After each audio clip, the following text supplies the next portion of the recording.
Our guest tonight was drafted at number 15 in the 2003 draft by Port Adelaide, where he played 140 games in 9 seasons before joining Richmond as a restricted free agent at the end of 2012. In his first season at the Tigers, he was a top 3 finisher in the Jack Dyer medal, and after 4 years at that club, he retired and joined their coaching panel to work under Damien Hardwick for the remainder of the year. It was mooted that he would make that position permanent before being lured by the D's to become the football department's offensive coordinator. Talking, of course, about Troy Chaplin. Welcome to the Demonland podcast, Troy. G'day, guys. Thanks for having me. How much has the game changed since you first played? Look, it's a good question because it's probably changed about 5 or 6 times throughout my playing career, and then again this year as well it's changed once again. I think when I first started there was a lot more one-on-one battles, and then throughout time there was the introduction of the rolling zones through the old Clarko's cluster, and then it was press-up footy through Collingwood, and now it's just it's got really quick, so it's changed 4 or 5 times throughout probably the last 14 years, and the game's pretty demanding now, and it was one of the main reasons it got me in the end, because the speed just got too much for me, and the body couldn't handle it anymore as a player. But I'm certainly enjoying the role as a coach at the footy club now. It's been fantastic this year. That's right. Your first game was in 2004, and it was, funnily enough, against the Demons. What do you remember about that match? I know, because I looked it up today, that the D's won by 53 points and David Neitz kicked 6 goals. You weren't playing on him, were you? No, I wasn't playing on him. All I remember is it wasn't until the day before the game that I actually found out, because Chad Corns missed with a corky, so I got the late call-up Friday afternoon, and Choco Williams rang me and said, "Oh, look, mate, we're going to play you and you're going to start centre-half back." And I thought, "Oh, this is fantastic." And then rocked up at the ground and didn't come on until after half-time, so we told a bit of a fib there. But, yeah, the D's were too good that day. As I said, the 50-odd point win, but it was just fantastic to play my first game on the MCG. It's one of those childhood dreams that you have, and, I was fortunate enough to live it. And I think also playing in that game, his first game for Port Adelaide, was Josh Marnie, the footy operations manager now. So it's funny how it's sort of come full circle that he appointed me, and now I'm a coach at the Melbourne Demons. You sort of preempted our next question, because we mentioned in the intro you were set to take up a role as an assistant coach at the Tigers, but Josh persuaded you to come over and join the Demons. What was it that got you over the line with the red and the blue? Well, it was sort of a phone call out of the blue. It was he just sort of rang to put the feelers out and see if I'd committed, and at that point I hadn't committed to anyone really. Richmond had said that they wanted to interview some senior guys, and I was fully understanding of that at the time, and he just teed up an interview. It was more just a catch-up over coffee, really. It was the first time I'd met Simon Goodwin and Brendan McCartney as well, so the 4 of us just sat around at Goody's house just talking footy, and the following day Marnes offered me the job, or the guys rang through and offered the job, and I had a couple of other interviews to go, and I sort of weighed up, obviously got a young family, and in Melbourne was a perfect opportunity to stay where we just moved the family across. But then once I had a look at the list, we got such great young footballers coming through. I mean, the guys like Petrarca, Oliver that we've seen this year, Jaden Hunt, and then you got those middle tier guys like Jack Viney, who's just been absolutely superb this year after having some injuries as well, and it's got a good blend of some senior guys with Jonesy and Bernie Vince and now Geordie Lewis. So I just thought that the list was well rounded, and it was a group of guys that I really look forward to working with. That was the main thing.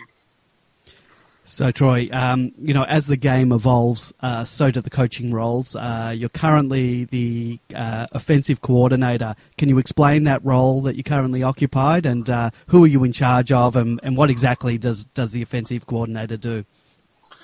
Yeah, look, it's a good question. There's all sorts of terms nowadays for all different coaches, but it's pretty much the role that Simon Goodwin was doing last year. And it's any time Melbourne have got the footy in their hand, it's any offence. That's I look after offence all over the ground. Yeah. So come game day, though, I spend the majority of the time with the forwards. I look after the forwards game day, but throughout the week I'm watching vision with all the players on based purely on how we want to move the football and their decisions off the ball as well. So it sort of changed when I was obviously a player. I only really dealt with the defensive coach, the backs coach, but Melbourne have got a completely different setup, and I reckon it's great that you see one coach for offence all over the ground. Jade Rawlings looks after defence, and Benny Matthews looks after our contest. So you get to, as a player, you probably get to see three different coaches and learn three different types of the game. So I really like the setup that we've got down at Melbourne now.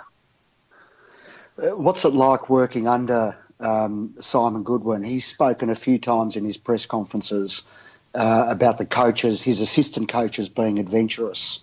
Does he give you how much license does he give his assistants? Yeah, look, he's been fantastic. He does give us a fair bit of leeway to come up with new ideas. Obviously, we discuss them during the week. We've got a plan come game day that we might have a couple of scenarios that we think the opposition might come up with, and we've got solutions for those things. And that's probably what I've found with Goody is he's a real solution-based coach. He doesn't want to know the what's going wrong or the issue. He wants to know what we're going to do about it. So it's a good way of looking at it, because you can sit there and say certain things are happening game day, but unless you come up with a solution, they're not going to get fixed. But in terms of being adventurous, we've just tried different things this year. There's no doubt the supporters would have seen different centre bounce setups with 8 coming off the back. Yeah. There's a whole range of things that we've looked at doing. We've had to alter our stoppage setups when Maxi was out for that period of time as well. So we've learned a fair bit about our guys, and they've learned a fair bit about the game this year as well. How's 𝗟𝗶𝘀𝗰𝗀𝘀 going, both in the recovery of his shoulder injury, but more importantly, his emotional well-being after such a difficult year? Yeah, look, it's. I don't think any player would have been through what he's been through, and you don't wish it upon anyone. It's been a significantly tough year for him, and then to have the collarbone a couple of weeks ago was almost the nail in the coffin in a way. But he's such a great kid and got great self-awareness. I caught up with him today just to see how he was tracking, and we're actually looking at doing some contact training with him on Saturday. With the view that he may come back next week, depending on how it goes. So his turnaround's been fantastic. He hasn't given up on the year. He really wants to come back and contribute to the team, and we're looking forward to having him back because we know what sort of quality player he is. But I think just the character of the kid, he's probably learned so much about himself this year and his resilience. No one can question that at all. And for a 22-year-old, it's quite unbelievable, really. That's great news. Yeah. Where do you think his best position is? Is it deep forward or up at centre forward, where he can use his running ability and get up the ground? Yeah, look, it's a good question, because I suppose in today's footy you can't really get set in one position. We've thrown him on ball at times as well. You talk about his running ability. When I first got to the club, I've been fortunate to play with some pretty handy players. I mean, Alex Rance, he's physically and like in his strength, but also his running capacity right up there with the one or two I've seen throughout my career, and Hogues matches that. And that was the one thing that blew me away when I first got to the club was his ability to run. It's just phenomenal for someone his size, and that's why we sort of threw him in the middle at times throughout the season, just to give him a different look, because he's so valuable to us. But look, I mean, it's a hard one, because ideally you'd like to play him full forward with kicking bags of goals, but the game's changed that you can't just have that stay-at-home forward anymore. So he understands the game, and he'll throw himself around, and he's almost got a bit of a licence to do that, because he's got so many attributes that help us in so many ways. Jesse's absence and injuries elsewhere saw Tom McDonald go forward, where he's been a revelation. Tell us a bit about that and the kind of work you've done with him to hone his skills as a forward. And will he go back this week now that Sam Frost has been dropped? Yeah, look, it's one of them moves that we just didn't really know what we were going to get at the time. It was half time of the Adelaide game, and we thought, we needed to just try something different. Our targets up forward, we were getting a contest, but no one was really marking the ball, and we threw him forward, and he kicked 2 goals within about 5 minutes. So it was something we had up our sleeve. And then when 𝗟𝗋𝗀 obviously went down, we thought, why don't we throw Tommy forward, and him and Cam Pedersen can alternate in the ruck. And yeah, to Tommy's credit, he's worked extremely hard at his craft. He watches a lot of vision on other opposition forwards, and he's put a power work into his goal kick, and he's one of the most accurate kicks in the competition at the moment, and that's due to the work that he does at training. Whether it's during training or at the end of training, he's got a real sound technique, which has been pretty important for us this year in certain games. But in terms of this weekend, with Frosty going out of the team, we're probably going to have to throw him back, just given the height that 𝗟𝗏 have got down forward. I mean, Rewald out's obviously a good thing, but with Bruce and Memory there, we need to be pretty cautious of that. But what we have got up our sleeve is if we're not getting a contest forward of the ball, we might be able to go a bit of a smaller back line and throw him back forward. So there's a couple of things that we might see this weekend. Obviously, we don't want to discuss tactics and strategy too much, just in case we have opposition spies listening in. But one of the frustration of supporters on this forum is when the ball is bombed long into the forwards rather than lowering the eyes and hitting up a target. Why does that happen? Is it because of the pressure on the ball carrier, or do we just need to improve our delivery? Yeah, look, it's a little bit of both. It's a great question. One of the things that we found this year is that teams have tried to sit a defender out the back of our forwards, just given our speed and our ability to get out the back early in the year. So a lot of the times when guys look up, the first thing they see is that spare player out the back. So what I've just been trying to teach our guys is that you can't always keep lengthening back to goals. You've got to, obviously, if you can get in behind your defender and then lead back up at the ball, that'd be ideal. So the last couple of weeks, we've been practicing our kicking inside 50, but we just haven't been able to get the reward at the moment. It is something it's a frustration of mine, is our connection inside 50, that a lot of the time we're kicking our goals out the back or from ground level. So ideally, it'd be nice to have someone down there. And when you've missed Hogues for the majority of the year, he's the sort of guy that can mark the footy down there. So there's been a little bit of personnel, but there's also been a fair bit of our delivery too.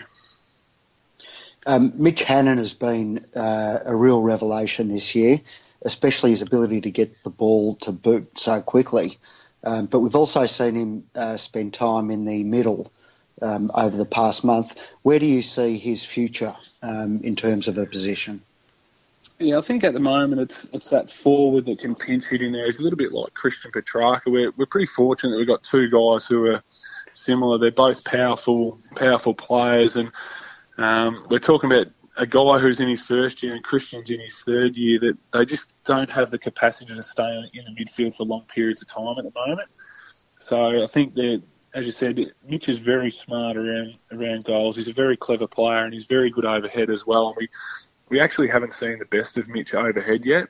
It was one of his strengths at VFL level last year, but he's coming off shoulder surgery, so he's probably still lacked a little bit of confidence in that area. But if you had have asked me at the start of the year, would Mitch Hannon have played every game bar two that he's been rested, I would have had serious doubts over that. But he's been really impressive for us, as have a lot of our other younger guys. So I'd say towards this back end of the year, now that we've got some players back from injury, we'll see Mitch forward a fair bit more. We sort of answered a bit of our next question was about Christian Petrarca. We wanted to know whether he'll continue to spend significant amounts of time in the forward line, or will he predominantly play as a midfielder once he builds his tank? And I think you sort of answered that a little bit. But yeah, where do you see him in the future, as mainly a midfielder? Or, look, I sort of see him as probably similar to an old teammate of mine in Dusty Martin.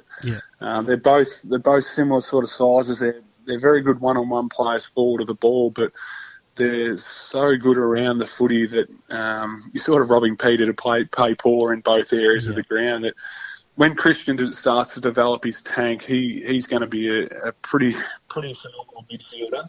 He's had a bit of a taste of it this year, so I think he understands over the off-season to improve his running capacity is only going to help his ability to go on ball. But I think either area of the ground, I mean, whether he's on ball or forward, he's very dangerous, and that's the sort of player you want in your team. So I think the best thing or thing that the supporters can look forward to, I think Christian's only at about 50% capacity at the moment. I think he's got so much improvement to go. He's still learning the game. He's still very raw.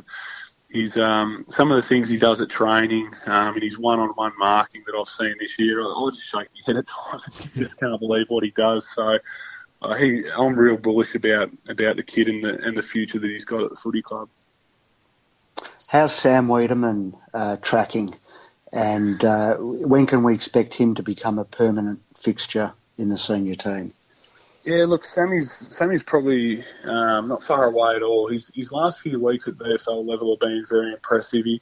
We probably void him of confidence a little bit earlier in the year when Hogues went out. We relied on him to play as our number one forward, and he found it hard. He probably got taught a few lessons from a few senior defenders out there, but at the end of the day, it's going to be great for his development going forward. He learned a fair bit about the game and the demands of it, and he's been focusing on his launching at the ball at VFL level, and as I said, his last 3 or 4 weeks, he's been really important. I know on the weekend he was quiet in the first half at VFL against Sandringham, but when the game got a little bit hot in the last quarter and demanded someone to stand up, Weege was the guy that really stood up for us. And when you're starting to see them things develop in a young key forward in his second year, you get really excited.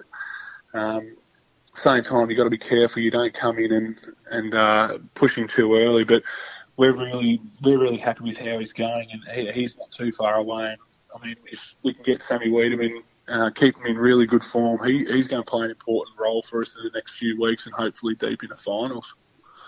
Nice. I like that you did mention the F word there, and let's hope that we are into September, because it's something that all of us at Demonland, we've been starved for in recent years. So anyway, Troy, we want to thank you for your time. Really appreciate you coming on the Demonland podcast. So thank you very much. No worries. Thanks very much for having me, guys. Appreciate it. Not a problem. Good luck for the rest of the year. No worries. Thank you. All right. Cheers. Thanks, Troy.